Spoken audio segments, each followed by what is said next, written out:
Mark, what's the most terrifying word in a nuclear power plant? Uh, I don't know. What is the most terrifying word to use in a nuclear power plant? Nuclear? Oops.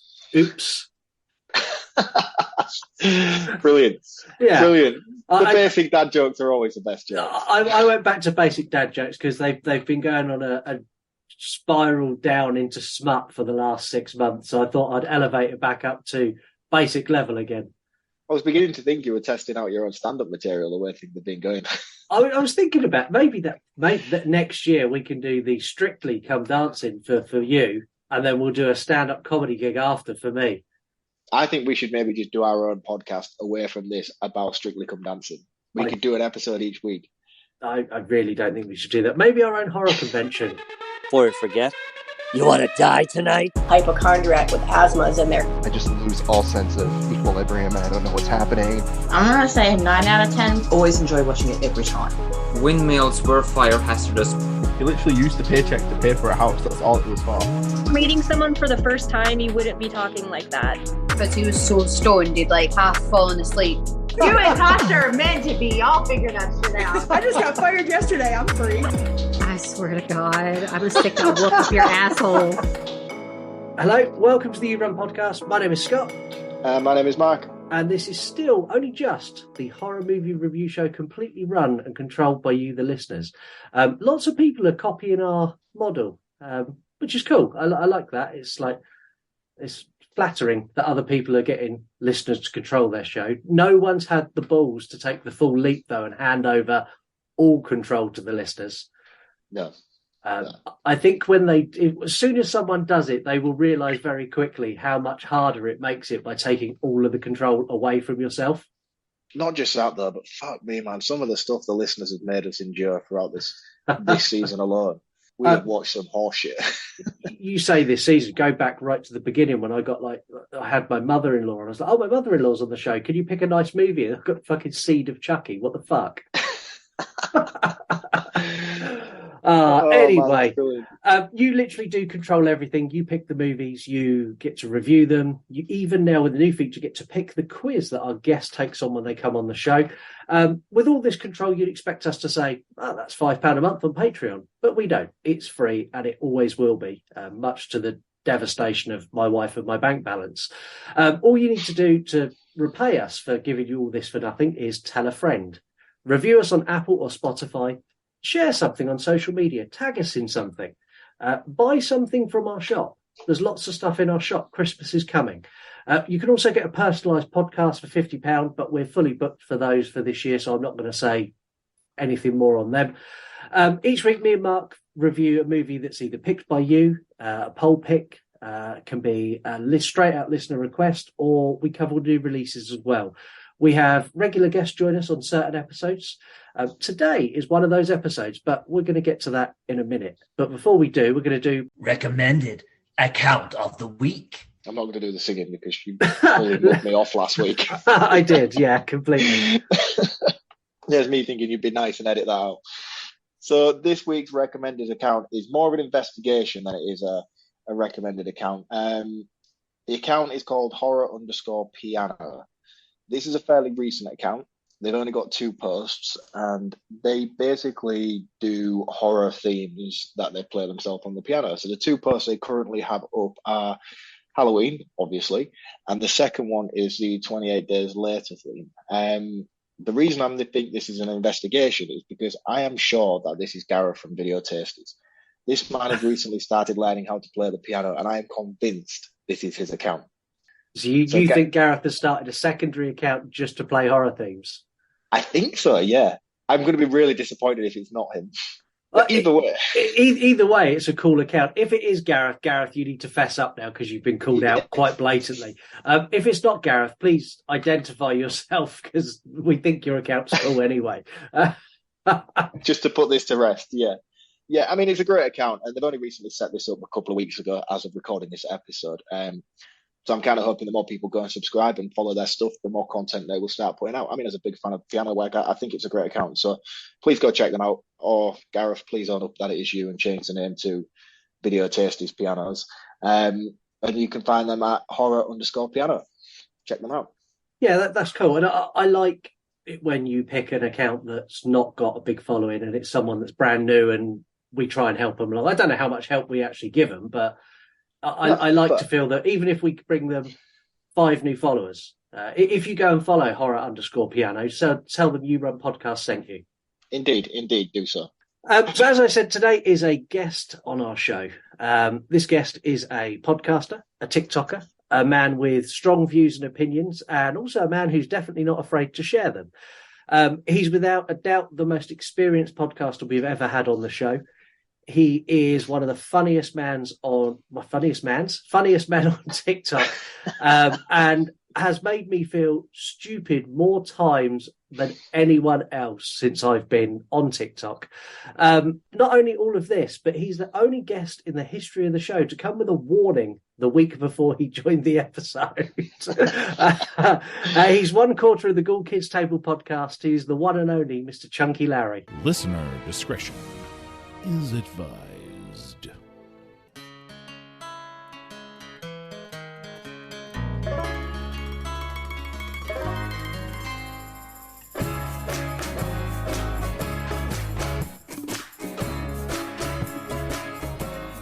Oh, goddamn. I don't know how I'm going to live up to that introduction. I got one. You said men wrong. You said mans. I did. So that's just for starters. That's just a soupçon of the corrections that I will be giving Scott throughout the course of this episode. Yeah, there will be a lot. And if you want to see me look really stupid, there's a few videos where Larry's made me feel stupid to the point I've had to make a video to apologise of how stupid I've been. We have fun. We have lots of fun. We do, and we've got a sense of humour that we can do that, and we don't get offended. Where lots of people on TikTok take offence to things you and I both say on a regular basis. Yeah, that's weird, right? That somebody would get offended by something you say on TikTok. Yeah, because you and me are both very close to bans. You've been banned already, but you're back. Oh, several times. I have multiple accounts because of all of the bannings. So I have a creature backup account for Creature Pod when I say something naughty and then I'm told by the Chinese overlords that it's time for me to take a bit of a hiatus. I could still generate content, being that I have this magical backup. So, as long as you have different email addresses, they can't get rid of you. Not forever. So don't worry, we're not going to get canceled. And if we like say, for example, that your social media account was suddenly shut down because of something asinine or wild that I said during the course of this conversation, you got another email account, don't you? Yeah, exactly that. Yeah. So we'll start up. You again. Run too. You run too.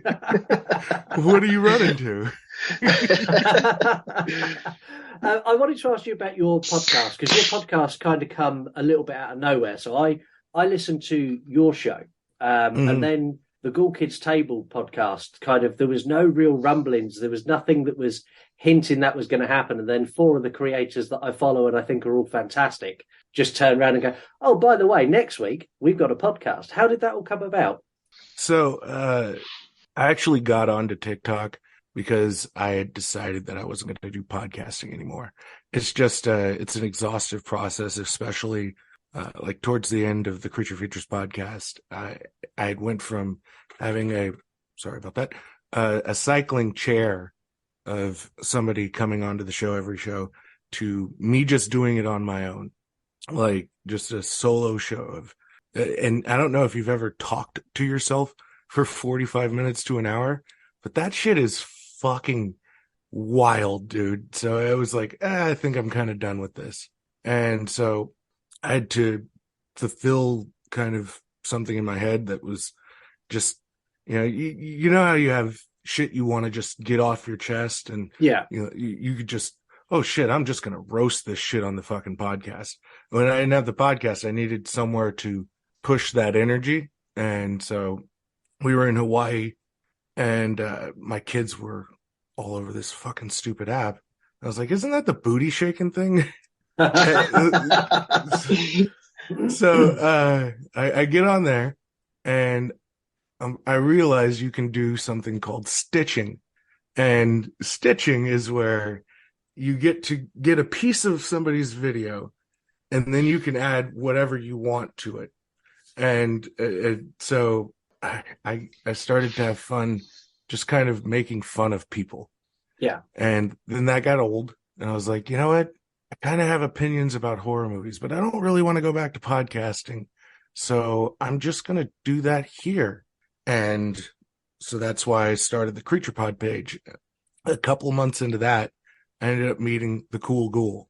Cool Ghoul is one of the most fascinating dudes on TikTok to me because he has this kind of Svengoolie quality to him.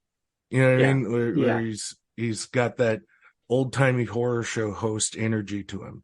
And, you know, the way that TikTok works, your mutuals and shit, you get introduced to other fucking people. And it was in both situations with Arlie Ghoul and Tragic Roar, it was just like somebody that I thought was fucking cool, liked them. So it's like, okay, I'll give them a fucking, and fucking A, dude. Like, to say that I met 4 people that are like other halves of my personality, or 3 people, I should say. And when we talk to each other, it's like brother and sister, best friend kind of shit. And that's the energy that makes a podcast. That's why your guys' show works the way that it does. It's because you and Mark have this camaraderie, and you see it, especially in your video where you guys are at that show. That's I don't know, man. I'm sat here listening to your story, and I'm kind of like, nice for me to have a podcast co-host I actually liked. Yeah, it's hard, dude. It's hard to, because this process can be really frustrating, and a lot of the times you're not going to see stuff the same way. And so then it's about communication with that, you know, and making that work. I mean, your energy between the 4 of you is very, very unique. So I remember when you launched your first episode, I tuned in, and within the first 3 minutes, you were like, well, we're breaking you in today. There might be a little bit of blood, but don't worry, we're going to put a towel down. I just fucking lost it completely. I know you guys probably expected me to just come out here and be like, whoa, dicks and vaginas. And like obviously there's going to be plenty of room to get into that as we go along. But yeah, dude, podcasting to me, before I'd like kind of lost my love for it, it was always about passion and the things that you're passionate about, and that being the thing that shines through much more than like production and the way that you market yourself. It's about passion. That's what makes people come back, because, you know, if you're just reading things with a slow and lazy cadence and it's so creepy, have you gone into this haunted house? It was so scary. And I remember this one time that I went into this haunted house. Like, I can't fuck with that, dude. Like, you gotta, you know, like. The crazy thing is that is probably every 3rd or 4th podcast that I will switch on to listen to. That's exactly how they are. And, you know, so for me, you know, the podcasting shit it's one of the last real places where you can express yourself in a really fucking wild way without an immediate backlash of what you say. And obviously there's levels to that, you know, like the kind of shit that I'm going to say is more like sexual jokes and just weird, deviant, you know, kind of humor. Nothing that is said from me on any fucking platform is said from a place of malice. And I think that context gets lost in certain platforms. Yeah, and I think specifically it's good. TikTok. TikTok definitely, but I think it's good that you've just given yourself a disclaimer before we get into the episode. Like you said, I've done this for a while, so we're good. But there's no disclaimer from me. There's no disclaimer from Mark. We say whatever we say, and you've been listening to us long enough now. You know what to expect. This week we're dealing with a listener request, and it came from my sister-in-law. So after we reviewed the Monster Squad, we got told by Lisa, my other half, turned around and said, if you're going to review an outdated movie that's incredibly inappropriate, why don't you have the balls to do Class of Nukem High? And me and Mark went, yeah, okay, we'll do it. So that's what we're doing. Nuclear power, toxic waste, 80s themes, wild practical effects are all on today's dance card. It's definitely going to get wild as we dive deep into Lloyd Kaufman's Class of Nukem High, 1986.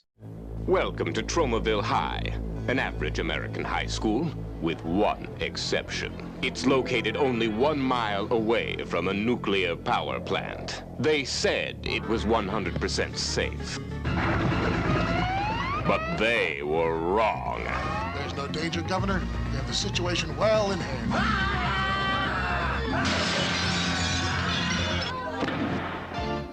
Welcome to the Class of Nukem High.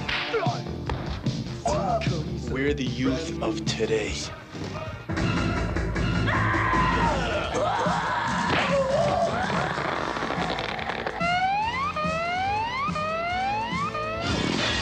Yes, at Nukem High, anything can happen. And does. The Class of Nukem High, where you'll learn the 3 R's. Reading, writing, and radiation.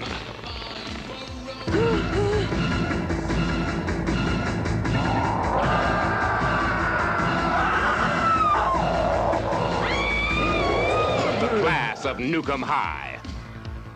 Rated R. Listeners get to kick things off with their scores, and they scored this an astonishing 9 out of 10. Yes. Which you're surprised by that? I was shocked that it was that. Bear in mind, we've had things like, I think The Exorcist scored an 8 from the listeners. That is crazy. That is fucking. This is what I mean, man. These guys should not have control of this show at all. Well, here's the thing. If I had to choose between watching The Exorcist or Class of Nukem High, I'm choosing Class of Nukem High. It's a more entertaining movie. Yeah, the thing is with this, so our interaction for like the polls for this and like 3-word review and everything was really, really low, which led me to putting a poll out going, like, how many of you have actually seen this? And we got a good response to that, and only 64% of people who voted had not seen Class of Nukem High. I'm hoping one of two things: either they've gone and watched it as homework ready for this episode, or this episode is going to inspire them to go and watch it, because I think it's one of those 80s movies that you have to see. It's wild, absolutely wild. Yeah, I love this fucking movie. Just as context, I grew up on the films of Troma and Lloyd Kaufman. Like that was so when I was a kid, there was a program on the USA Network called Up All Night. And it was hosted by Rhonda Shear and Gilbert Gottfried.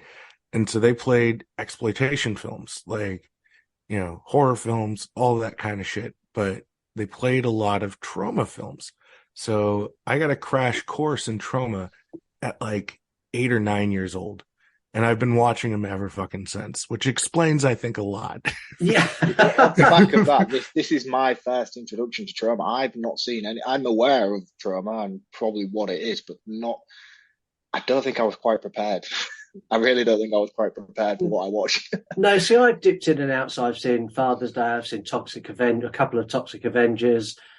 Class of Nukem High, I'm going to be honest. First 5 minutes was like, the fuck is going on?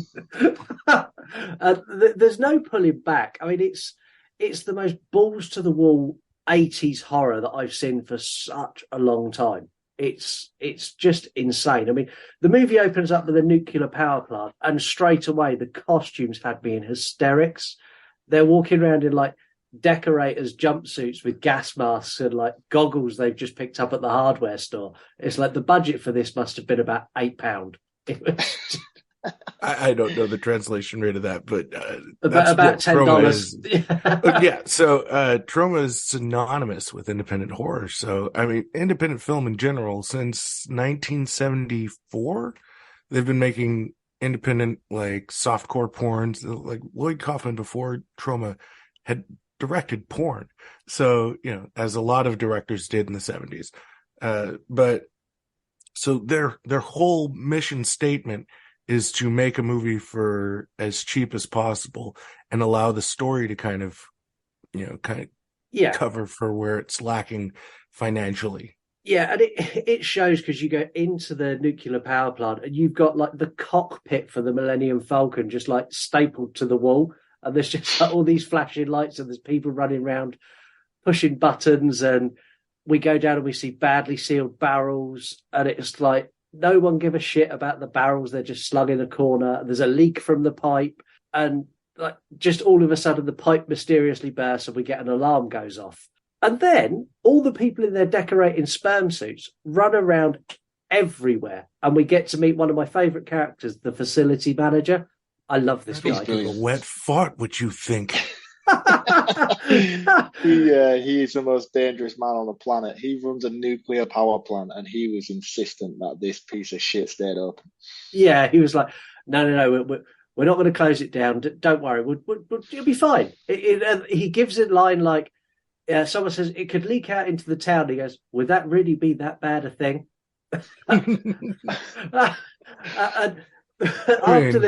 It is New Jersey. This is true. We jump to the campus where we see toxic waste bubbling by the Tromaville High School stand, and we see, or the sign, and we see some teens milling around. And we meet a nerdy kid drinking from a water fountain, and it turns to like this green goop as he drinks it. And I was like, no, okay, that's nuclear waste. The classroom that he goes into, what the fuck is this class?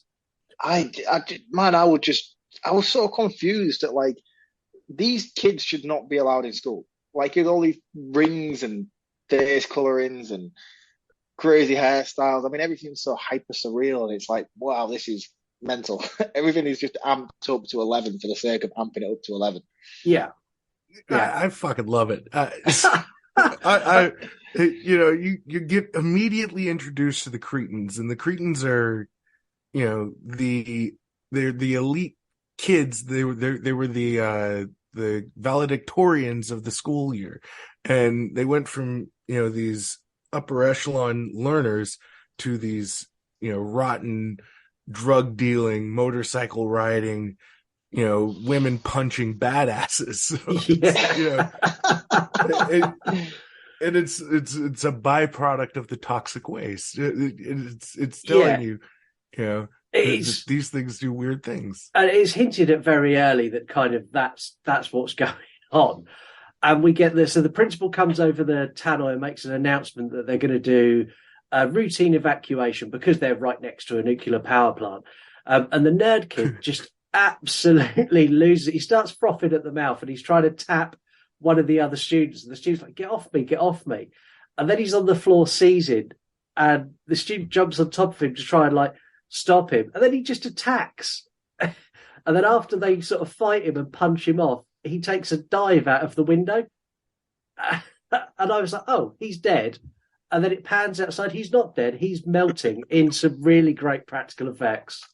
Amazing practical effects work as well, might I add. Considering where everything is at this point and how jarringly weird everything was, I was like, oh, God, this is going to look awful, the effects work throughout this film. But it actually looked great. It does look great. And we also get hit with the line, that's one way to evacuate the building. Title card, music plays. And you're already 10 minutes in before the title card even hits.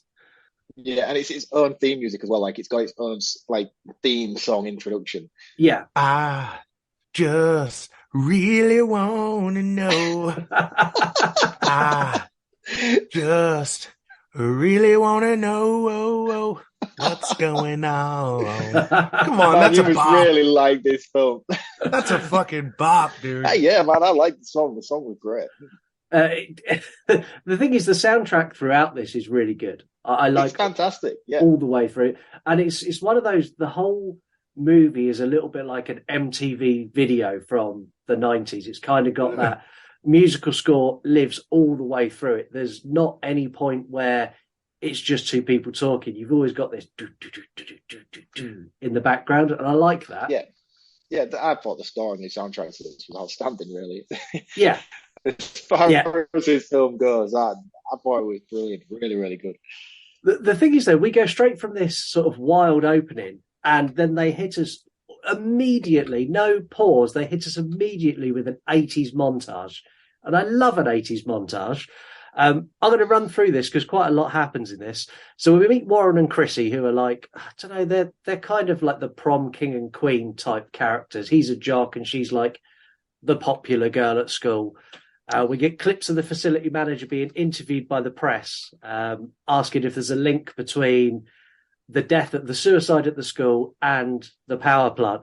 And he's like, no, there's definitely not. And we've done some investigation. That man owned two microwave ovens.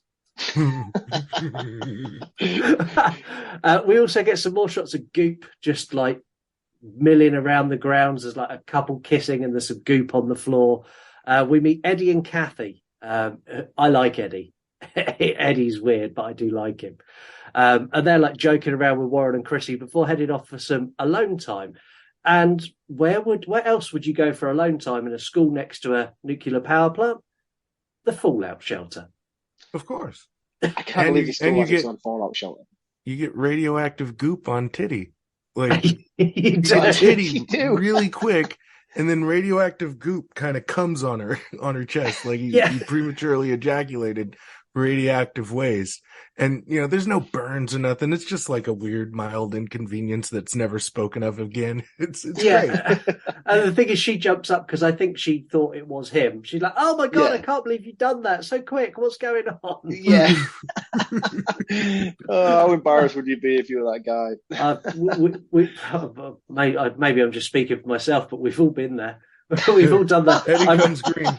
I'm really green before? No, I've not had it green before. I've had it sooner than I'd like it before. We get some overreacted friendship stuff here for a bit, which was incredibly cheesy, where they're kind of bonding this group of friends. And I just laughed all the way through because it's so over the top. It's like, hey, man, how you been? Oh, yeah, hug. Oh, yeah, hey, girls. And it's just so over the top. But I did laugh pretty much all the way through this opening section of the film. I'm still just, it's just so confusing to me what was going on the whole way up until this point.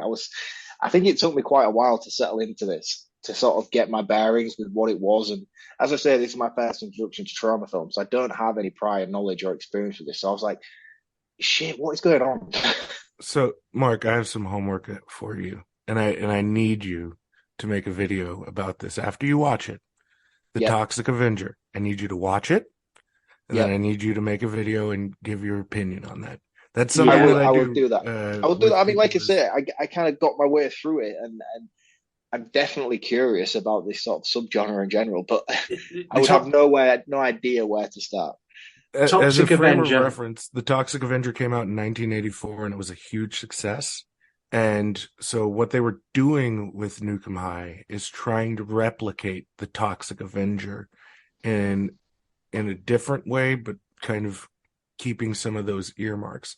So the two main cretins, what are their fucking names? So it's like Spike and Gonzo is the one with all the rings. No, in his not face. Gonzo. What is his name? Hold please. That sounds very similar to a tragic Ra TikTok. Hold please. It's Pete. Spike and Pete. Yeah. So Spike and Pete were played by Robert Pritchard and Gary Schneider, and they also play Slug and Bozo in the Toxic Avenger, and they're basically playing the exact same characters that they played in the Toxic Avenger, with the exception of that instead of punkers, they're these, gym rats. And so it's a lot of fun. And if you know nothing about the Toxic Avenger, you're gonna have your fucking mind blown. Yeah, I know nothing. Yeah, Other than the great. look of him, I've seen the poster art and stuff. That's about as far as my knowledge goes on the. Oh, dude. Toxic Avenger. No, that's amazing. I wish I could be there, like a fly on the wall, when you experience the Toxic Avenger for the first time. Well, it's fucking incredible. Well, when Mark watched this, literally, he went, I'm going to put it on in a minute. And I literally sat there and almost counted down to when he was going to message me. I was like, he's going to be about 6 minutes in now. Oh, there we go. He's there. There it is. and it was about where we're about to be. It was about here where he messaged me. So that in this bit where they're all talking and they're all introducing the characters, you get Chrissy mentioning that things have been weird since the power plant's been built. And this is where she outright says that the Honor Society have become like these crazy pink rockers overnight. And as she says that, the Cretans come down the hall, literally punching people and throwing them around before they grab another nerdy kid at the school, blackmail and sexually assault him and make him pay for joints again that he's already had. You bought some joints off us yesterday, but you need to pay for them again, and they're now $20. That's what it's like when you're dating a yuppie. Yeah. The thing is, though, it's like you would never get that in a movie now. You'd never get a group of teens like grabbing hold of like a young boy, pinned him against the wall, and like some girl like grabbing his nuts and giving him a twist, and then like treading on him and like winding her heel into his testicles. Like that's not happening in a 2022 movie. It should, though. I would love for a woman to grab my testicles and twist them and then like kind of stomp on them and call me mean names. You could. There's places you could pay for that, Larry. I think. I'm sorry. Got a little carried away there. After they blackmailed him and sexually assaulted him, they kick the life out of him just for good measure, give him a good beating while he's on the floor. This whole section is just like an extended music video. Like everything is going to the music, and it's great. You get Gonzo, who Mark, could you describe Gonzo, the one with? Yeah, man. I think I even messaged you. I was like, how is this kid allowed to have all his body art in school? Yeah, like he looks like, I don't even know. It looks like something out of Mad Max Fury Road. That's the only way I could describe him. He looks like a Mad Max character.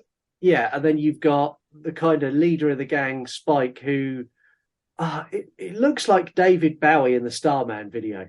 But he has long blonde hair and then a weird little mullet tuft thing on the top, which is a different colour. It's so strange. It's not a good look.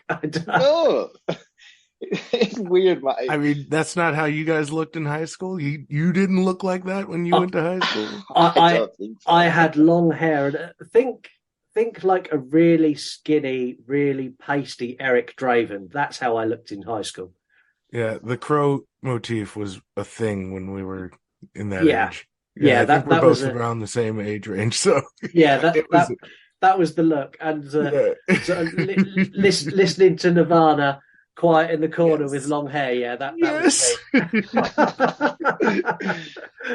So the gang now all ride out to the power plant. When this is where we find out this is where they're buying their weed. Yes. The power plant workers, as soon as they get there, they've got they're taking their lunch out of uranium containers to hold uranium, which made me laugh. And they turn up and they're like, "Oh yeah, we're here to get our weed." He's like, "Man, what are you doing here?" Like, "Shut up, go get our weed." And this bloke's just like, "Yeah, okay."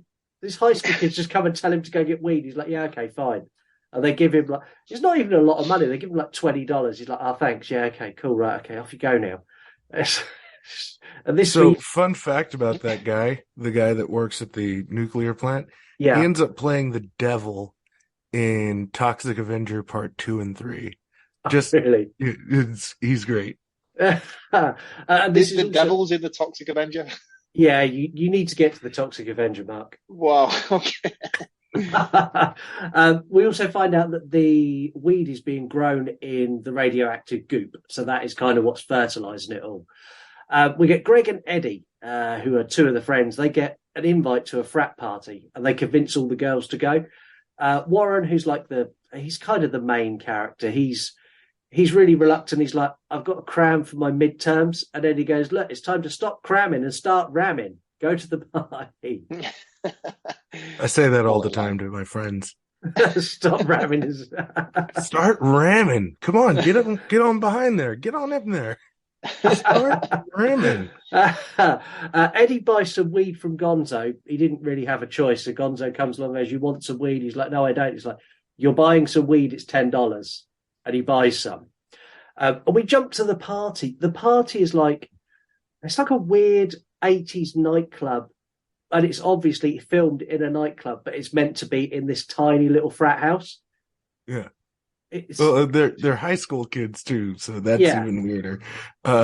Because I didn't go to any cool parties when I was in high school. I just kind of hung out in dirt fields and got drunk with my friends, smoked weed, you know. That's kind of I imagine, Mark, you were the same. Pretty much, yeah. Yeah. I'd never been to a party like this before. I know that for a fact. It's like a nightclub. And the age range in the party as well ranges from, like, you've got the teens who are the main cast, and then everyone else is quite blatantly an extra who's 48. Yeah. They had a fucking band at that party. They did. It was literally like a nightclub. It was the most insane thing I think I've ever seen. Yeah, and if I'm honest, I don't even know if that was a set that they filmed on, because if you look at a lot of the extras, it's almost like they've just turned up at a nightclub with people in costume and filmed in the corner. Yeah, that's kind of the vibe I get for it. And there's like, because you can see as people are walking past, they're walking past and turning their head like, what's going on over there? Why are they in bathing suits? Why is she in a bikini? It's Warren and Chrissy get convinced to take a toke of the what do they call it? Atomic weed. Atomic high. Atomic high. Yeah. And then they go upstairs, and Mark, I'm going to hand this over to you. What happens when Chrissy goes upstairs to get the coat and Warren goes up to find her? Well, right, okay, I'll try my best. That joint. They go upstairs. That joint. She did. She did. Chrissy lays on the bed and gets very, very handsy with herself. I can only assume this is the aftermath of the weed taking effect. Warren comes upstairs and the two start sort of fumbling about together. Chrissy gets naked and has very excellent rack, by the way. Her nipples are weird looking, though. I'm a fan. Do you guys have a preference? I don't like them to look freshly suckled.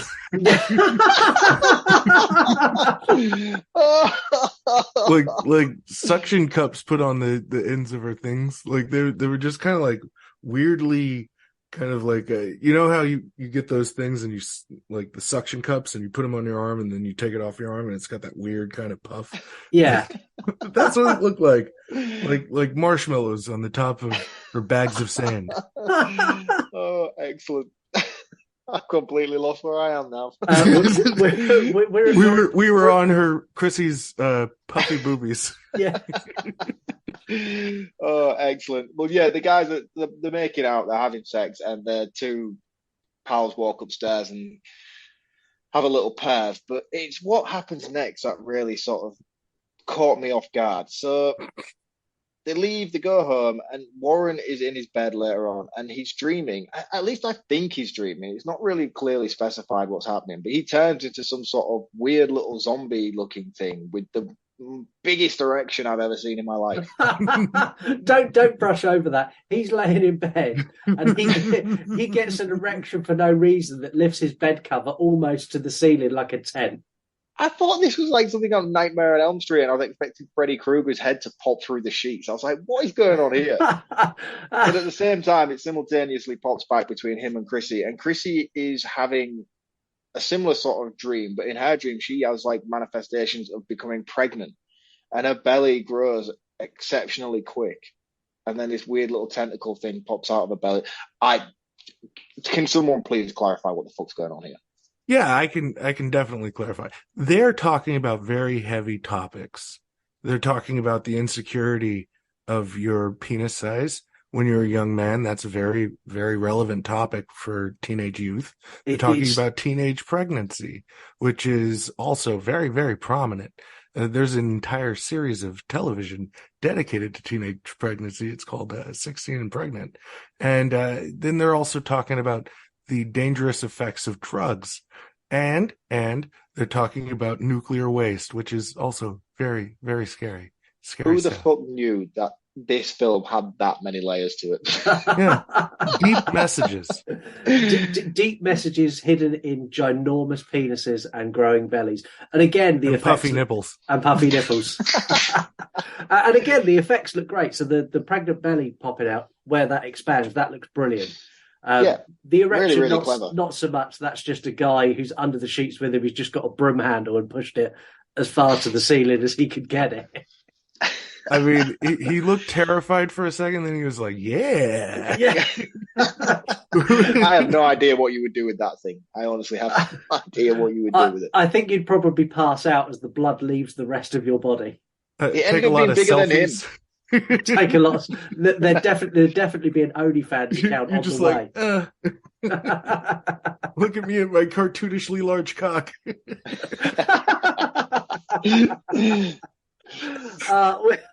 We cut from this, so this bizarre scene that kind of throws you completely off guard, and we get another scene this scene caught me off guard. So you get Spike and one of the other members of the gang are hanging around the street corner, and Spike pops an Alka-Seltzer in his mouth and lays on the floor and starts frothing at the mouth, and a little old lady comes along. He's like, oh, you really need to help him, And she's like, oh, what can I do? He's like, we need something to put in his mouth to stop him fitting. And he takes her handbag and then runs off. And the old lady screams. And then Spike gets up, spits the Alka-Seltzer in her face, and then beats the shit out of her. Yes. What the fuck? Why even do the prank in the first place? Literally, if you're going to beat the old lady up, just beat the old lady up. Why lay on the floor first? It's just, I was like, when he got up, he's like, he literally gets up and goes, oh, for fuck's sake. In her face, is like, what? He unloads on her as well, by the way. He literally gets on top and he is haymakering the shit out of this little old lady. I'm like, what the fuck is happening? The other guys got down an alleyway, and this is where we get Warren walks in, and Warren's all messed up like he was in his weird dream state, so he's kind of half zombified. And he kills two of the Cretans, one of which incredibly well by sticking his hand all the way down his throat, which looked brilliant. The other one he throws against a wall and he kind of lays on the floor and a bit of blood comes out.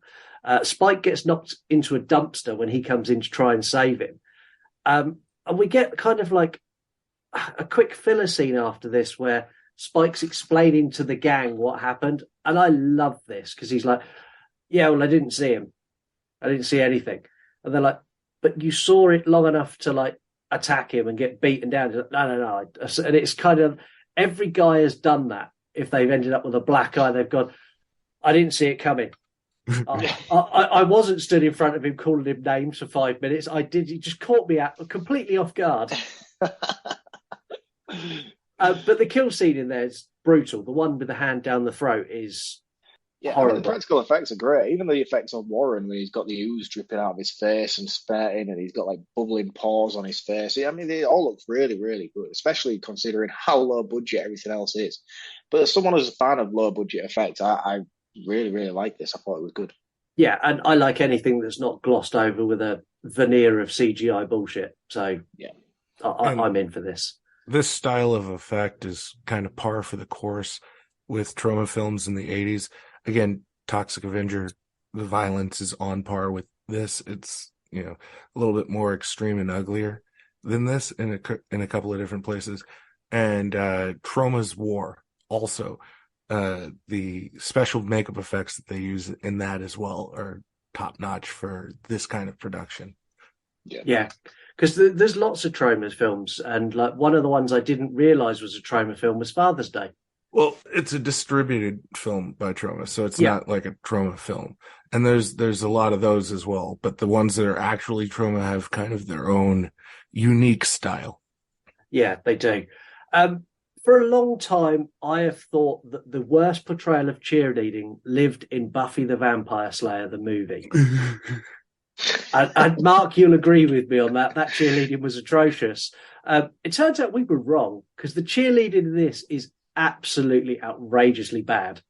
Yeah, it's not good, is it? It's so shocking. They're kind of all jumping around, and you've got some.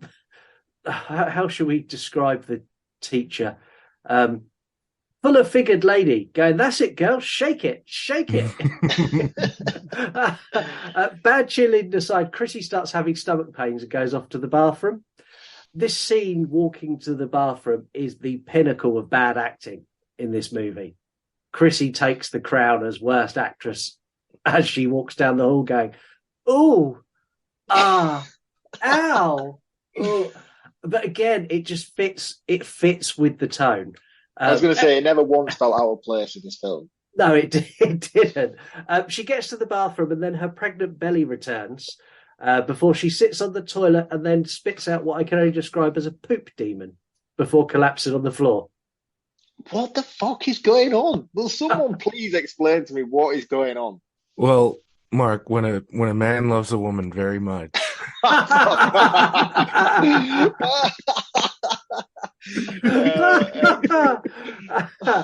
She gets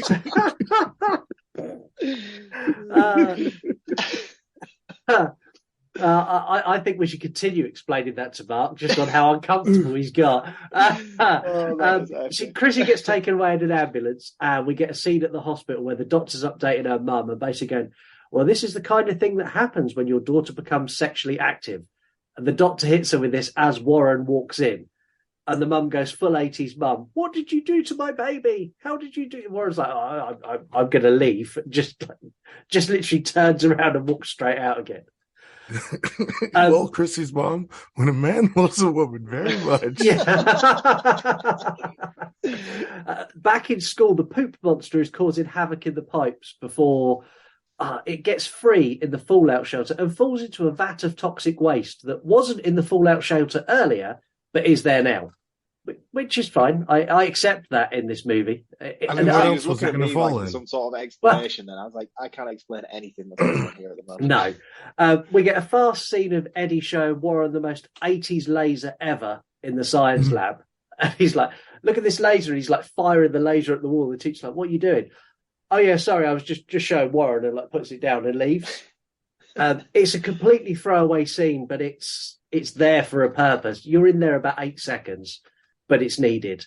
Mm-hmm. We catch up with the cretins who are terrorizing a nerd in the bathroom. Again, more sexual assault. And I'm going to say the lady who sexually assaults this guy, I wouldn't mind her sexually assaulting me.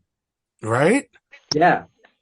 Like I said, just grab her nuts, twist them around, step on them. I don't think I'd want to step it on. Call me a fucking name. What are you into, man? Fuck it up. Call me a slur and punch me in the stomach.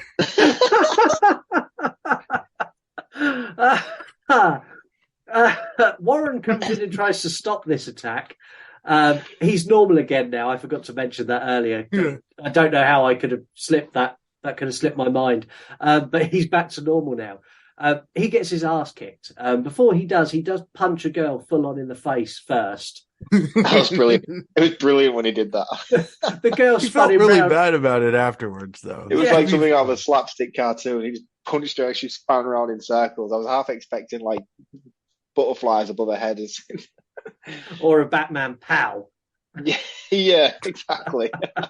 The fight gets broken up by one of the teachers. He sends the cretins to the principal's office, who expels them. I don't know how to explain what happens next. They tell him they're going to be back and then break out into a rendition of Star Spangled Banner. Mm-hmm. Mm-hmm. Yeah. Very odd. I don't know. That is their way of showing that they are the youth of America. Yeah. You didn't get that? Did that go over your head? I kind of got it, but I kind of just... did that ever happen in your school, Larry? Come on. All the time. All the time. Every time someone got expelled, you could hear Star Spangled Banner coming down the hallway. It was either that or Glory, Glory, Hallelujah. So, hey, you boy, you're in marching detention. in. Kids just stand up and da, da, da, da, da. Now with no You guys explanation. don't sing God Save the Queen when somebody gets expelled from your school? No, not anymore. We sing God Save the King now. Oh, wow. Yes. It's all changed. I'm going to miss her. The nuclear team are now back at the school with no explanation as to why they're there. They've just turned up and they're now scanning everything. And they start closing off sections of the school and cancelling classes. And they eventually find their way down to the fallout shelter.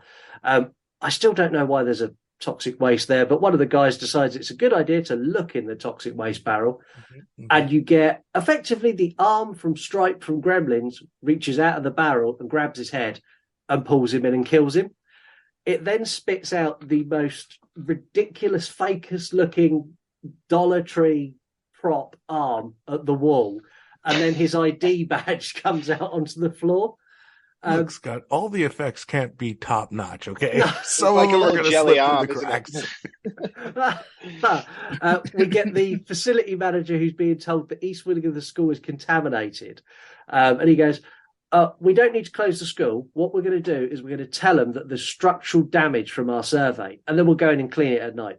It'll be fine. Again, he's so adamant that he doesn't want this leaked out into the press. And I really believe this is how managers of these kind of facilities would be. Yeah. Total scumbags. Yeah. Just covering everything up. Yeah, it's not a case of, we'll do the right thing. It's no one will ever know. It'll be fine. Yeah. The Cretans come back to attack the school. Also, Spike has a gun with him now. There is no way in the world that this would ever happen in a modern day horror based on things that have happened in schools. These next couple of scenes are probably scarier now than they were when this was released in the 80s. So we go back into the school and you've got the gang have gone in, they've all got guns.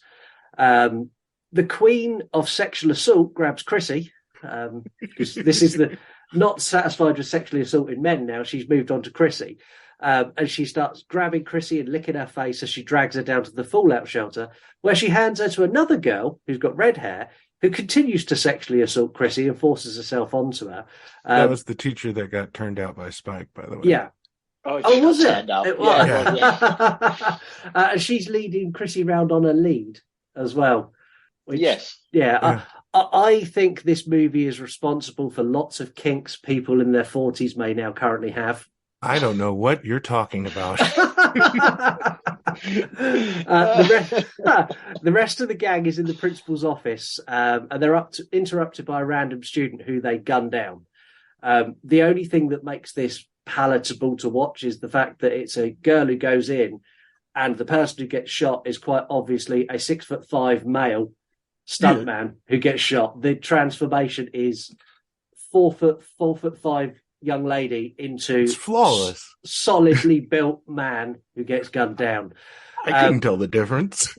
Did you spot the change, Mark, when they swapped from one to the other? To be honest with you, no, I don't think I did. Did you not? No, I'm so confused by this film at this point. I'm going to be effective filmmaking. Yeah, exactly. You've got him so disoriented. My mind was just in so many different places. I'm like, what the hell is going on? Why are they now? Because this just changes the whole plot narrative completely. I was expecting like these radioactive kids, and now we're just in like a school shooting. It's just bizarre. It's just bizarre. See, Mark, when a man loves a woman.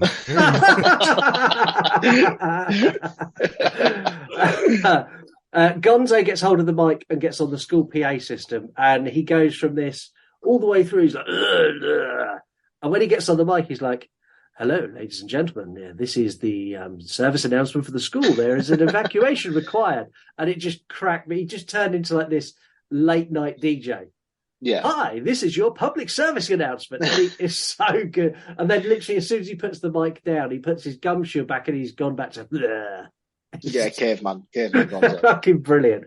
The school is in chaos despite one of the teachers going, "Form an orderly queue." There's kids throwing themselves out of windows. There's kids throwing each other into the walls. And it's just absolute carnage as they come out. back in the fallout shelter, Chrissy is now being felt up by the teacher, and now Spike as well are both feeling her up and kissing her and licking her neck, and they cut her hand onto her necklace, and the plan is to go and give that to Warren to tempt Warren down to the basement. But also at that time, she licks all the blood off as well. It's pretty gross. It's weird what they're doing to her, isn't it? They're very full on. It's very grabby.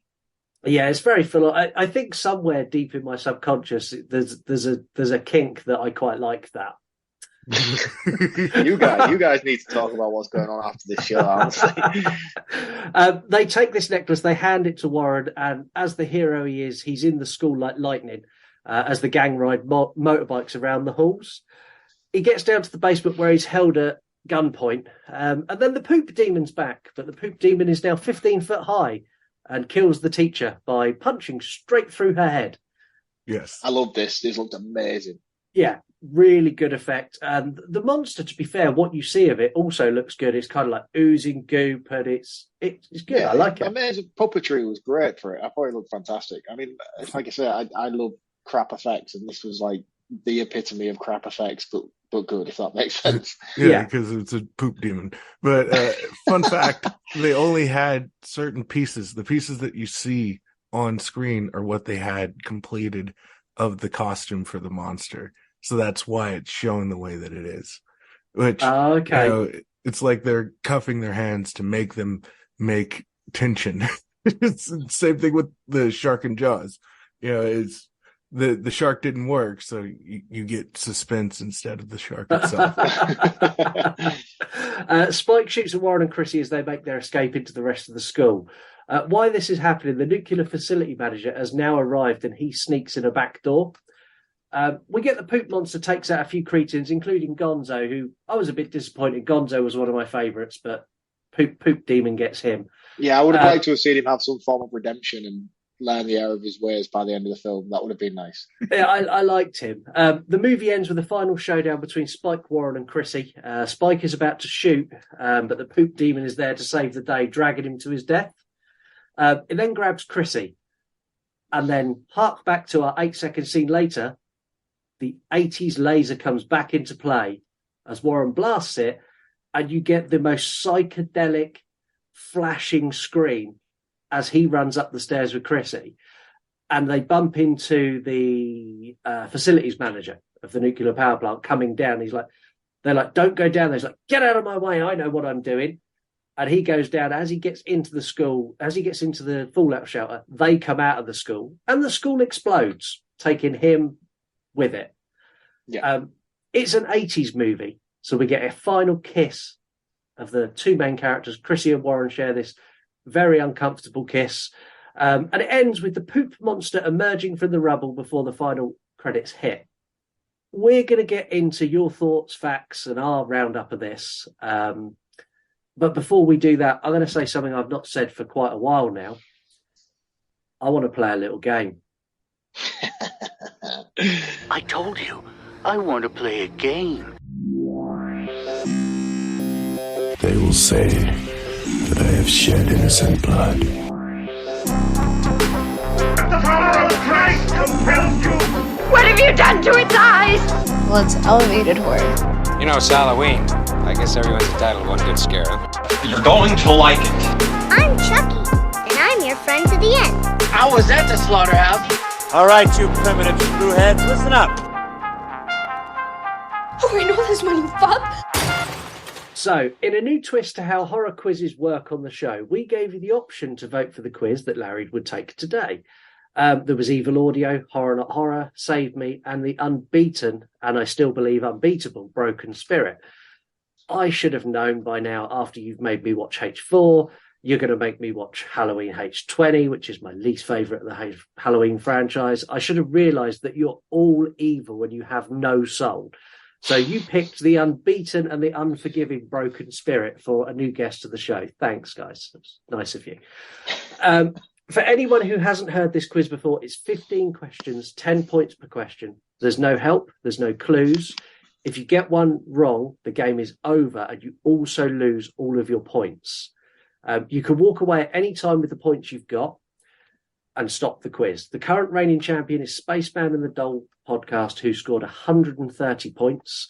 At the other end of the spectrum, there's me and Mark having 2 stabs at this and both walking away twice with 0 points. So we're both on double 0. Larry, your goal is to obviously take the top spot, but as long as you don't get 0, you should be fine. Okay. We'll try it out. Yeah, I think you'll do all right. We'll see. Yeah, you'll be a little fine. nervous. My butthole might be puckered just a slight bit. Let's play Broken Spirit. Larry, Class of Nukem High is set in Tromaville. Can you name another movie set in the same place? Yeah. I thought you might be able to. When I wrote the question, I didn't realise quite how much you loved Troma films. Romeo and Juliet, Terra Firma, Class of Nukem High 2, The Good, the Bad, and the Subhumanoid. Yeah. Class of Nukem High 3, Subhumanoid Meltdown. Toxic Avenger 1. Toxic Avenger 2, 3, and 4. Does not. It starts in. Toxic Avenger 2 starts in Tromaville, but then goes to Japan and comes back to Tromaville. It does. I'm going to say you've got 10 points for that. Okay. Mark, over to you. Right, question number 2. What year was Class of Nukem High released? 1986. That's correct. Well done. Another 10 points, taking to 20 points. Scott. Okay, question number 3. Name the 2 shapes of evil in Halloween Ends, and I need the first and last name of both characters. Michael Myers and Corey Carpenter. Or Cunningham. Yeah, it was Corey Cunningham. Well, I'm glad you corrected yourself, otherwise it would have been all over. Go on then, Mark. But I would, if the real answer is Jamie Lee Curtis, but that's neither here nor there. that would have been my answer as well. Jamie Lee Curtis and John Carpenter are the true shapes of horror in the Halloween franchise. Or another acceptable answer is Mustafa and Malik Akkad. Yes. Or Busta Rhymes and Rick Rosenthal. Depends which way you want to go. We could do this all day. Let's go. All day long. Right. Question number 4. How many Nightmare on Elm Street movies were directed by Wes Craven? 2. Well, technically 1, but 2. Wes Craven's New Nightmare and Nightmare on Elm Street. Yeah. He wrote on Nightmare on Elm Street 3, but he's not the main writer. He had done a treatment for the story. Sorry. I like it. Extra facts with it as well. I think you're going to do very well in this quiz. I do as well. Question number 5. All you need to do is finish the sentence. It puts the lotion on its skin, or Elsa gets the hose again. It is. Silence of the Lambs. Put the lotion in the damn basket. Oh, well, this has worked out quite nicely for me. You've landed on question number 6, which is horror, not horror, my favourite. All I need to do is tell me whether this is a horror or not horror film.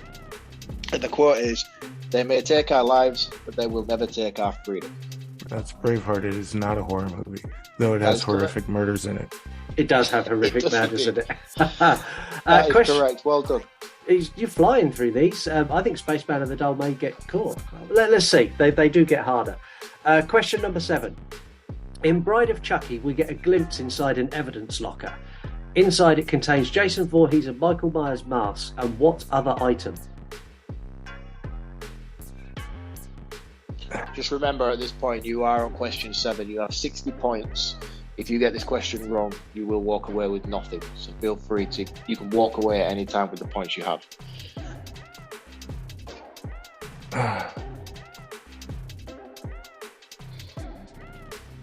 So in the evidence locker, you've got Myers' mask, you've got Voorhees' mask, and you've got something else. I'm gonna pass, but I want to say, because I'm pretty sure it was the Lament configuration box, but I'm not sure enough to give up the points. So I'm gonna walk away here. You're gonna walk away and take your points. Take my points and leave, being ahead of you by 60. Are you sure? Are you sure you don't want to take a guess and go to the next question? You said it was Freddy's glove, Jason's mask. No, I said it was Jason's mask, Michael's mask, and one other item. It was Freddy's glove. Yeah, I thought you had said Freddy's glove. And No, Is that your answer? Are you saying Freddy's glove? Yeah, it's Freddy's glove. Yeah, but, it is. Fun fact: the director of Bride of Chucky ended up going on to direct Freddy vs. Jason. Yes, he did. He did. Yes, and he you did. can tell as well in that film that it's directed by the same guy who did Bride of Chucky. He also did a film called Warriors of Virtue, which is about kung fu kangaroos. I'm going to be honest, the guy doesn't have a great track record, so I'm probably not going to go and watch that. No, don't watch that. Don't watch it. It's But by the by, you said Freddy's Glove eventually, which gives you an extra 10 points, which now puts you on a total of 70 points, going into question 8. Question number 8. 2028. That blew my mind that we will be there soon. We'll commemorate the 40th anniversary of which Halloween movie? 2028. That's 88, and I want to say it's Halloween 5. But did is that 4 come out in 87 and 5 come out in 88, or did 4 come out in 88 and 5 come out in 88? I'm going to say it's Halloween 5. Final answer? Yeah. Game over.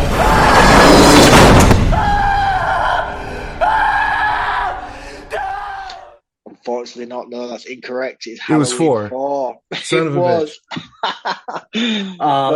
Valiant welcome effort, to the mate. club. Welcome to the club. And you're still the Zero Club. God damn it. Daniel Harris screwed me unbeaten again. for a reason. Don't you worry. You've done well. You've done really well. 70 points and losing is kind of the benchmark of where people with good horror knowledge get to. We've had Let's people run through the rest of the questions, though. We'll give you a couple more. So let's go with working in chronological order. So not the order they were released, the order that they were set. Which is the first movie to appear in the Conjuring universe? Yeah, see, I haven't watched those movies.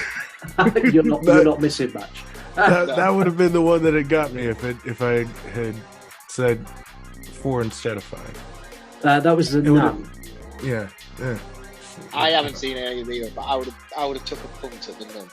Just because I knew it was set in the previous time, but I don't know whether the Annabelle films are or not either. Is Annabelle even the right is that country? Yeah, Annabelle. I think it's The Nun. I think it's Annabelle Creation, then Annabelle, then the first Conjuring movie, then La Llorona, and I can't remember the rest. That franchise is a mess. There's more. There's more. Yeah, there's about 15 movies. That's too much. Way too much. What actor would reprise his role as John Kramer in Saw 10? Michael Bell? Is that his name? Close. It was Tobin Bell? Tobin Bell, yeah. Go on then, Mark. You can take the next 2. Go on then. I'll give you question number 11, which would have been, including Prey and the Alien vs. Predator movies, how many movies are set in the Predator universe? So there's 2 Aliens versus Predator. There's Predator. So that's 4 right there. Then Prey, and then Predator 1 and 2. So is that 7? Yeah, that's correct. That would have been correct. Well done. And then finally, we'll give you question number 12. Ty West released X and then the prequel Pearl. What is the third movie going to be in that trilogy? Maxine with 3 X's. Just my style. That's what you do. It's always that one question, man. It's always a one question. Oh no, that Conjuring question would have got me for sure. Yeah, the thing is though, is with any quiz like this, if there's no help and there's no like lifelines or anything you can draw on, it is purely your knowledge and the amount of people who've got a question 1, and I think it's really easy, and they've sat here and gone, I don't know it. We've had like people me on the Exorcist episode. Yeah. Anyway, moving on. If you like what we do, which I'm sure you do if you're listening to us, you can get in touch with us in loads of different ways. Facebook, Twitter, Instagram, TikTok. We're at YouRunPodcast on all of them. You can send us an email, yourunpodcast@gmail.com. Or you can go one step further and send us a voicemail. It's really easy to do this. The link is in every episode bio. Click on that and it'll take you where you can record a message, or you can just send me a voicemail through Instagram DM. All voicemails we receive, regardless of what you say, will be played on the air. So you've got a free license to advertise your shit. You've got a free license to abuse me and Mark, to request a movie, to talk about anything you want. So please use it and you'll get featured on the show. Zoinks! 3-word reviews, man! They were thin on the ground this week. Really, really thin on the ground. And that's because a staggering amount of people haven't seen this. So we got Every Movie Ever podcast. Yes, please, more. And they're a movie podcaster. We got Doreen Yeats, fun, funny, hilarious. And they're a Chester Bennington fan account. And finally, we got Office of Pulp Culture, Blunt Force Trauma. And they're a pop culture account. Oh, no, and lie, we got one more. We got another one, which is from Rob, the 80s horror lover, who's becoming almost a weekly feature, to the point that we might have to just name the feature Rob's 3-word review. And he's come up with Welcome to Tromaville, and he's a horror account. Larry, if you were going to review this in 3 words, how would you do it? Big, puffy nipples. Go on, Mark. You've not done a 3-word review in months. What have you got for it? What the fuck would be fine, I think. 80s sexual assault. That's what I'm going with. Don't hashtag that. Please don't hashtag that. Memes to make you mad. So Memes to Make You Mad has become quite an obvious feature where I do a meme about the movie that we're going to watch. So I decided to be a little bit underhanded and just start pumping out memes that I knew would piss people off to make them mad, that have no relevance to Class of Nukem High whatsoever. So I went something really simple this week, and I used a picture of Corey Cunningham from Halloween Ends and added the caption, "Corey Cunningham is the shape of evil the franchise deserved." The first person I caught off guard with this is my co-host Mark, who replied, who replied with the same shape of evil that got his arse handed to him by a group of band geeks multiple times. Well, to be fair, the band geeks in this movie are pretty fucking badass. So yeah. The lead band geek is pretty much straight out of some sort of fucking... He's a greaser. He's got the most weirdly Brooklyn accent in Haddonfield I've ever seen in my life. He might as well have slick back hair and a T-bed leather jacket. The good thing is that I did respond to Mark, and all I said was Busta Rhymes and then used the emoji for mic drop. We got the OG Shape 1978, and he went with a very similar thing to Mark. The same shape of evil that would rather die than continue to be the new evil of Haddonfield. Horrible movie and a horrible shape. I actually quite like Corey Cunningham as a shape, by the way. I thought he would have been a very good replacement, just to throw that out there. Yeah. Well, you never know. We might get his offspring as the next shape of evil. Anyway, we got Scum of the Earth, and they went with, look, great name. All I'm saying is we owe Rob Zombie a big apology. Yeah, we fucking do. Let's not get nuts.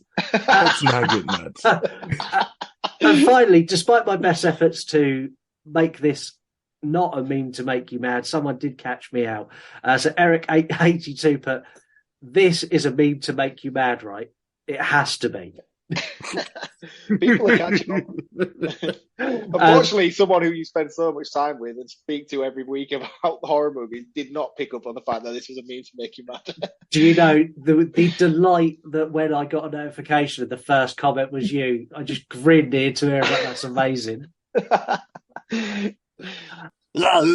Facts. The monster, Larry mentioned this earlier, actually, the monster is never seen in full shot in the entire costume because it was never finished. They only had bits and pieces those are the bits and pieces that you see.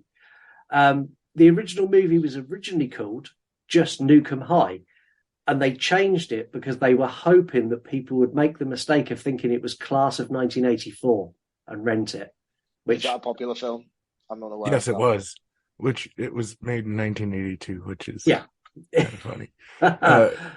I pointed something out a second ago, but I wanted to point it out, to you guys. You noticed that the poop monster was their kid, right? And that the Cretans were the ones that were attacking his parents are the ones that he attacked. He was protecting why did he take Chrissy at the end, though? because it wanted its mommy. Mark's head's just exploded. No, man, my head is not. I mean, I get it, but really? Yeah. There is also, with the facts, there's also some errors in this that I spotted that just cracked me up. So when Warren goes back to his house and he's going through his weird transformation, he's stumbling around and he reaches the stairs. It then cuts away from him, and when it cuts back, he's back on his driveway that he just stumbled up. So he went back outside and then stumbles in back to his staircase and goes up the stairs again. The ambulance that picks Chrissy up, taking her to Tromaville Medical Facility, clearly says Medical Center Jersey City in big block capitals across the side of the ambulance and on the back doors as well. Also, when they evacuate the school, I don't know if anyone else noticed this. Did you notice the age range of the people coming out of the building? Yeah, most of them look like builders. There's lots of older people, more older people than students, but there's also about 100 small children. I didn't notice that, no. Which were apparently recruited from the school they filmed in, and they were just thrown in as extras. So you're in a high school and there's, 100 7-year-olds running out screaming, flailing their arms in the air. You got to fill that group out, man. This is a small production, so you put them in the back, so it looks, gives some scope and some scale. It cracked me up. The final fact I've got for this, which I don't know if there's a reason for this, but when they roll the end credits finish, but the music track hasn't. So they finish the music track just over a black screen. I watch a lot of movies that have post-credit scenes or mid-credit scenes, and I know that wasn't really a thing in the 80s, but I sat there transfixed on a black screen until the music ended and went, okay. I did the same thing. I even remember messaging you and be like, dude, what the fuck? The credit scenes are like 30 seconds of credits, and then I'm still sat here for like a minute and 30 listening to this song and staring at a black screen. Like, what is going on? Mark, I'm going to let you take your roundup on this first, because I think yours is going to be the most entertaining. No, to be fair, I actually enjoyed my experience with this film. It was wildly, wildly entertaining. The problem I've had with it is, for somebody who has no experience with trauma films or the general gist and direction they take, I mean, I've heard of them. I know roughly what they are and what they're about, but this was my first real sit down and take on one of these films, and I just found it wildly jarring. The acting's terrible, the set design's terrible, the costume design's terrible, the practical effects work's great, the score and soundtrack was phenomenal. I really, really liked that. It just lost me so much on the script and the writing department. Like, it goes in one direction where you're expecting to see these mutant teenage kids that have been affected by this nuclear waste, and then all of a sudden just totally shifts into a school shooting with this biker gang, and everything else before it seems to be forgotten and lost, barring the weird inclusion of a poop alien at the end. And it's not to say it was a bad film, because it is a bad film. I think that's the whole point of it. It is a bad film, but I actually really enjoyed my time with it. But I don't know enough about this world to be able to pass judgment enough on it. So I think I need to go out and venture and expand my horizons and do some more research into the world of trauma before I can really learn to either appreciate this film for what it is or completely destroy it for what it needs to be. I don't know. I'm so confused right now as to where I am with this sort of subgenre. And I think the best thing I could probably do is go away from this episode and go and watch a few trauma films and sort of find out what this is supposed to represent. Because at the moment, watching this on its own is just a really, really wildly jarring experience for me. Well, that's good then. So what we'll do, if you give us a score, how you score it now, and then let us know when you've watched a couple more trauma films and you can rescore it and see if your score goes up or it goes down. What I'm going to do is I'm going to say completely neutral. I'm going to score it where I feel it justified, and I'm going to give it a 2.5 out of 5, and that's just a middle of the road score right now. because I literally am middle of the road with it. Like, I enjoyed it and I had such a laugh watching it. There was moments where I was literally barely laughing at things, and I was like, that is brilliant. But is it brilliant for the right reasons? So I'm going to go middle of the road. I'm going to go 2.5. I'm going to go and watch. I'm going to go start with the Toxic Avenger. I'm going to do 1, 2, and 3 of those, and then I'll maybe go with Romeo and Juliet. I think it's another big popular one. So I'm going to maybe try and tackle those in the next couple of weeks, and then I will come back and revisit, and I'll reevaluate my score based on a more broader experience with the subgenre. But as for now, it's a 2.5. I'll give you a suggestion that one I think you should dive into is Poultrygeist, Night of the Chicken Night of the Dead. Chicken Dead, yes. I've seen the trailer for that. That's a fucking great movie. That's one to dive. If you want to spend a lot of time going, what? Right, I tell you what. Then I'll do the 3. I'll do Poultrygeist. I'll do Toxic Avenger, and I'll do Romeo and Juliet. And I'll try and do those if I really can. I'll try and do those before next week, before the next episode. Okay. So you're 2.5 out of 5 for now. 2.5 out of 5. For Larry, what have you got to say on Class of Nukem High? So I fucking love Trauma, just in general.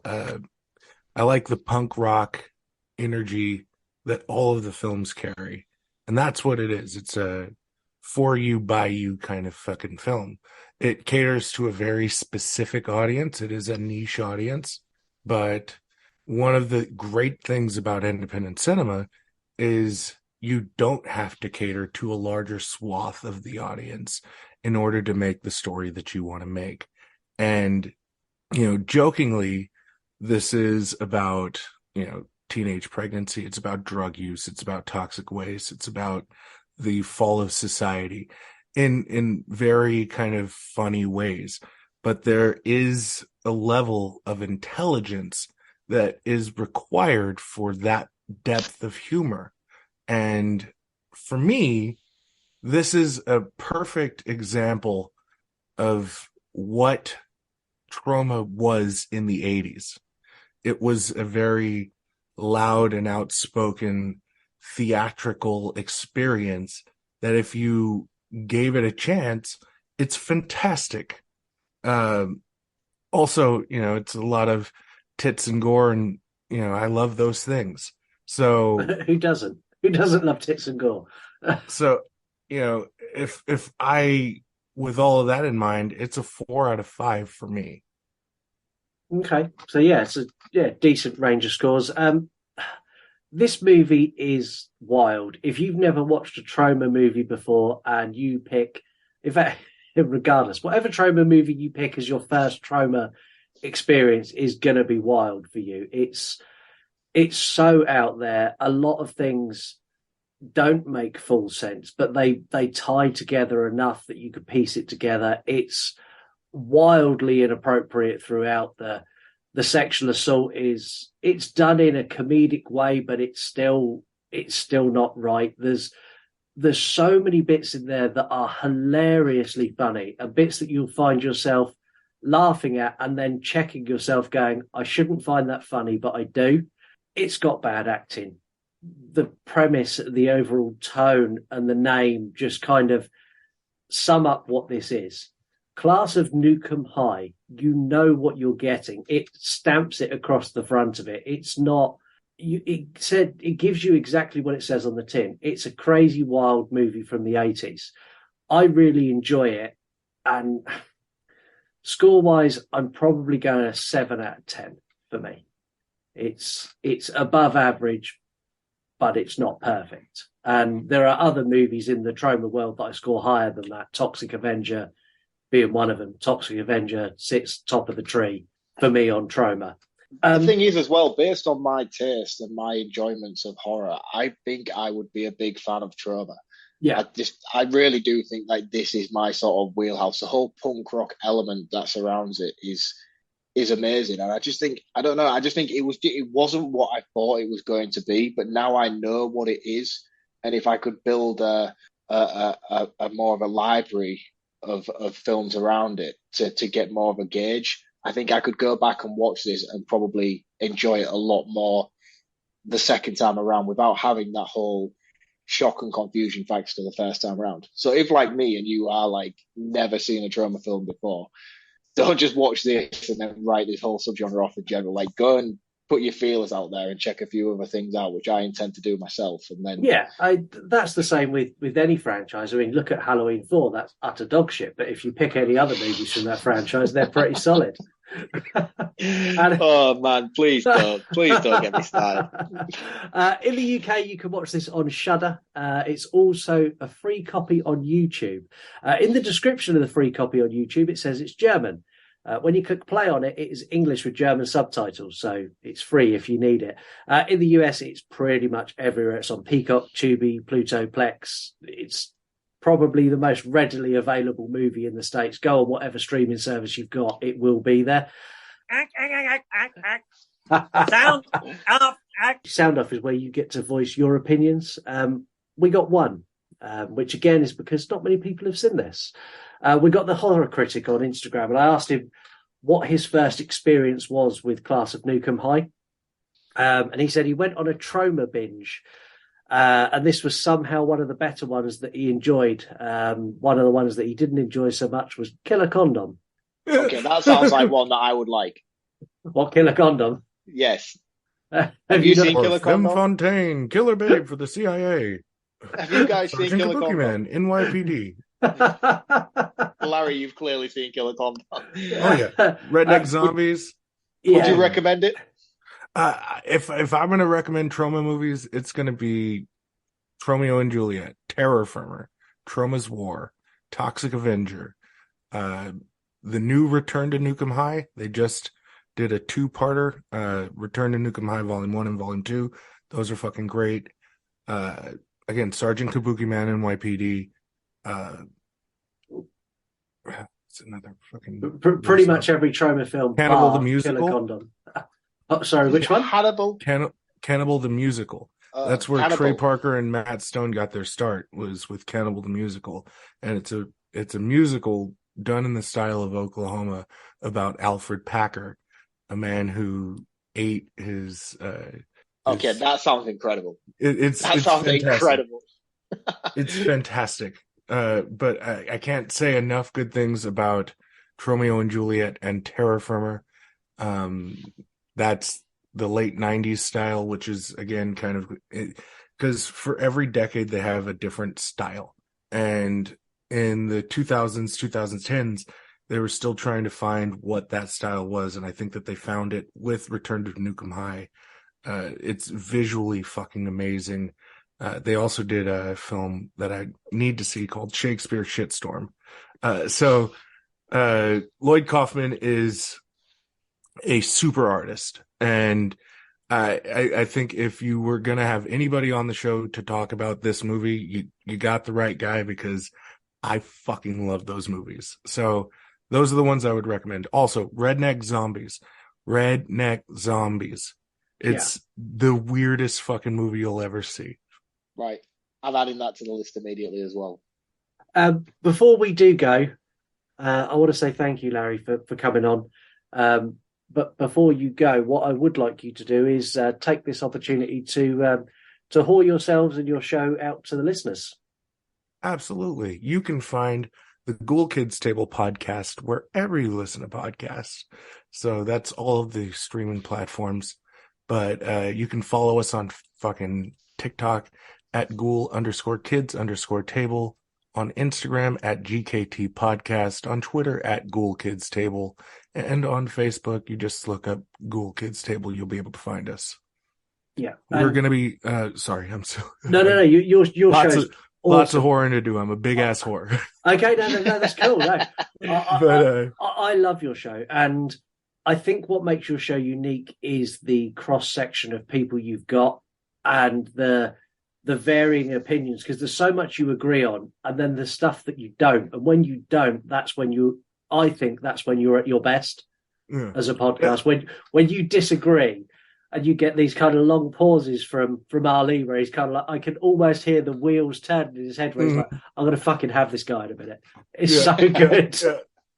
So we're gearing up to do something at the end of the year. It's an end of the year special celebrating horror. It's a radio theater style award special called the Ghoulies.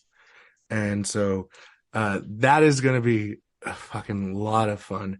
So you should definitely check that out. And on our social media platforms, we are doing video series, different video series. So far, the two that we've got going right now are the history of horror. I run that, I host that. And it's talking about something that has to do within history that came out around the time of the movie. So like for The Prophecy, I talked about Dimension in 1995 as just kind of a background for the movie to give it a little bit more context. And our next film that's going to be coming out this Thursday is Barbarian. So the video I'm going to be doing is about the decline of Detroit. The fall of Detroit is what I'm calling it. So it's stuff like that. Arlie has a series called Top Shelf Horror, where he makes drinks based on the horror movies that we're discussing. So it's an interactive thing where you can make the drinks that he makes and watch the movie that we're watching, have your drink, and enjoy the film. That's cool. Lots of really interesting stuff. We're not nearly as interactive as you guys, but we're working on it. Yeah, thing is, interaction's one of those things that I love. So when I first started, it was just me, and it was just I kind of done the movies I wanted to do. And I think every horror fan struggles with, they sit down in front of whatever streaming service they've got and they scroll for an hour. You scroll for the length of a movie before you find something you want to watch. Mm-hmm. Yeah, all the time. And it was Lisa who went, why don't you just put a poll out and let other people pick the movies? Pick 6 or 8 or 10 or however many movies you want. And that's kind of how the show was born. And then from there, giving more and more control away to now, where pretty much me and Mark just take notes, rock up and drink a beer, and the listeners do the rest. It's great. You guys are little puppets. They put their hands up your ass and they just move you around. That's exactly how it is. I'm all right with that. It's all right. Don't worry. Yeah, I love hands up my ass. Feel comfortable the next day, but do go and check out the Ghoul Kids Table podcast. Whatever you're listening to us on now, if you're going to listen to another podcast next, type in Ghoul Kids Table podcast, because it's exactly where you are right now, and listen to that straight after. You can catch me and Mark on Friday on news. Maybe this week on news we will have some semblance of order and we won't talk about Donald Trump and Elon Musk with flamethrowers, but I'm not making any promises whatsoever. And then next week, me and Mark are back with our review of Tremors. First watch for me again. Never seen the whole lot of shaking going on in that one, right? I'm looking forward to you next week, Mark. I think there's going to be another. You're going to rock up and go, what the fuck is going on? I think there's a lot of that coming next week. Well, we was at the For Love of Horror, wasn't we? And I came into your hotel room the next morning and you was watching like Tremors 5 at like 8 o'clock in the morning. the Western one. I was like, dude, what the fuck is this shit? Yeah, that's the one where they go back in time and it's like, it's in the Wild West and it's got the worst budget in the world and like even the it was great. I enjoyed that. That was perfect hangover material. Sat there watching a cowboy being dragged down a hole. Yeah, I remember walking into the room and being super hungover and looking up and be like, "Oh, not today. I have to leave." Thank you very much, everyone, for listening. Thank you again for coming on, Larry. It's been great to have you on the show. It's a blast. And we'll catch you all, well, whenever you decide to listen to us next. So, Mark, sign us off. In case we don't see you, good afternoon, good evening, and good night. Fucking hell, they're getting worse. That's a Truman Show classic, man. Come on. You're going to start the show next week with Good Morning Vietnam. What the fuck? I don't know. I might continue to carry on these sign-off with quotes. I'll see what I can come up with. I'll see how many I can get and how many people can name it. I've just give you the answer to this week's one. It's a Truman Show. But I'll see if I can do one next week and see if anyone can pick it out. Yeah, that's a good idea. I'm gonna add one to this week. Trick or treat, motherfucker. Right, see you all later. Before I forget, you want to die tonight? Hypochondriac with asthma is in there. I just lose all sense of equilibrium. I don't know what's happening. I'm going to say 9 out of 10. Always enjoy watching it every time. Windmills were fire hazardous. He literally used the paycheck to pay for a house. That's all it was for. Meeting someone for the first time, you wouldn't be talking like that. Because he was so stoned, he'd like half fallen asleep. You and Tasha are meant to be. Y'all figure that shit out. I just got fired yesterday. I'm free. I swear to God, I'm gonna stick that wolf up your asshole.